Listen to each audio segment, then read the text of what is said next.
আসসালামু আলাইকুম। সকাল সকাল প্রতিদিনের যে কাজ সেটা শুরু করলাম। কালকেও একইভাবে এরকমভাবে খাবার দেওয়ার সময় একটা জিনিস লক্ষ্য করলাম,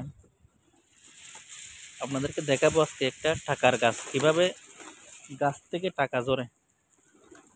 কালকেও এইভাবে খাবার দেওয়ার সময় দোকানে একটু ব্যস্ততা ছিলাম, তখন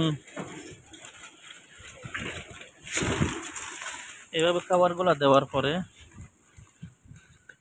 এদিকে দেখলাম গাছ থেকে কি যেন একটা নিচ্ছে এবং গাছের নিচে কি যেন একটা রাখতেছে। আজকে দেখাবো এখানে কি রাখছে এবং কি নিছে। এই যে এই গাছের ডালটা আপনারা দেখতেছেন, এই ডালের মধ্যে কালকে কিন্তু প্রচুর পাতা ছিল। এটা হচ্ছে একটা বেল গাছ। আপনারা বাংলাদেশের মধ্যে বেল গাছ বলে থাকি আমরা, আপনারা কি নামে ডাকেন সেটা তো আমি জানি না। এই গাছটার মধ্যে অনেকগুলা পাতা ছিল ডালের মধ্যে, পাতাগুলা কিন্তু আজকে নেই। মালয়েশিয়ার মধ্যে টাকার গাছ। তো আমি দেখলাম অনেককে নিচে কি যেন একটা রাখতেছে। আজকে আসলাম কি রাখতেছে সেটা দেখার জন্য।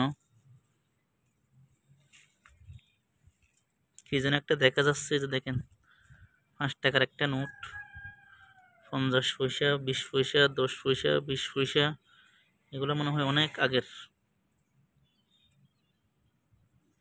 এইভাবে আসলে আপনাদের সামনে আমি শেয়ার করবো এখানে কি হয়, কি করা হয়। তো এইদিকে কিন্তু ফাঁকিদের খাওয়া শেষ, এর বাহিরে দেওয়া যাবে না, বেশি খাবার দিলে বেশি চলে আসবে। পাখিদেরকে খাবার দিতে দিতে দেখলাম একটা কুকুর চলে আসলো।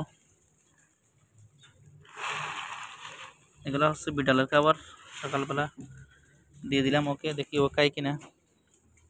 শালার মনে হয় মন খারাপ, কম কম করে কাচ্ছে।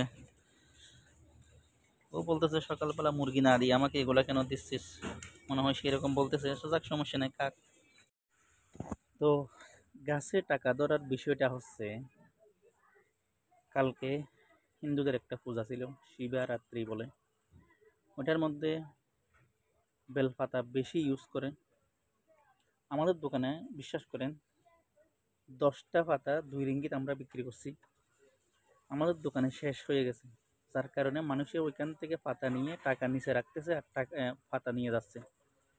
যদি আমাদের দোকানে শেষ না হতো তাহলে কিন্তু 2 টাকা করে আমাদের দোকান থেকে কিনতো।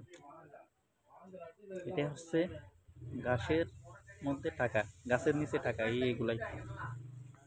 তো বেল গাছ হয়তো অনেক উপকারী হতে পারে, এটা আসলে আমার জানা নেই। হয়তো কোনো হিন্দু ভাই যদি আমার ভিডিওটা দেখে থাকেন, এটা কেন ব্যবহার করা হয়, কেন কী কাজে ব্যবহার করা হয়, একটু কমেন্ট করে জানাবেন। ভালো থাকবেন। আসসালামু আলাইকুম।